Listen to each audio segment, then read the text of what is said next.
So, dahil wala po tayong tagupaypay, tayo po ay kumuha dito upang ito ay ating gawin ng pangpaswerte. Lagay po natin sa langis or sa perfume, pwede po siya. So, meron po silang tagupaypay. Matanong lang po kita, ate, para saan po ba ang tagupaypay? Ano po bang pagkakaalam nyo dito? Para saan po ba itong gamit na ito? Sa negosyo po. O, dito po tayo sa Bundok Banahaw. Opo, pwede po sa love life, relationship po, pwede po yung Panghalina. panghalina para impact po sa mag-asawa, friendship, sa mga kaibigan, pwede po.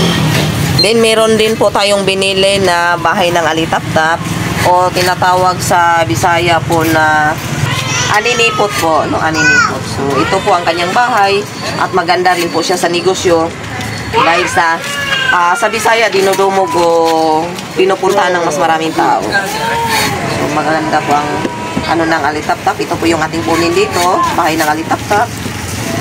O, ito pong panghalina sa negosyo. At sa kabulaklak ng silay, kasi naubusan na po tayo.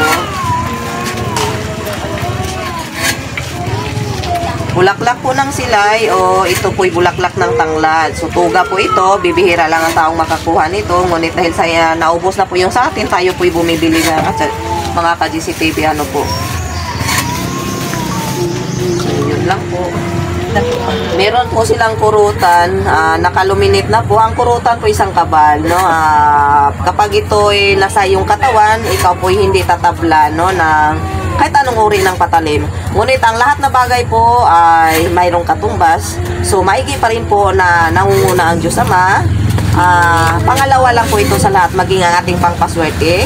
Ang pangpaswerte po, ang bigay po nito sa atin, ay napapalakas ang ating isipan na hindi po tayo magdalawang isip na tayo po ay magtayo ng negosyo at magiging mas makapangyarihan nating isipan na magtayo ng negosyo dahil sa alam natin na suswertihin o mas maraming bibili sa atin kapag tayo ay mayroong pangpaswerte.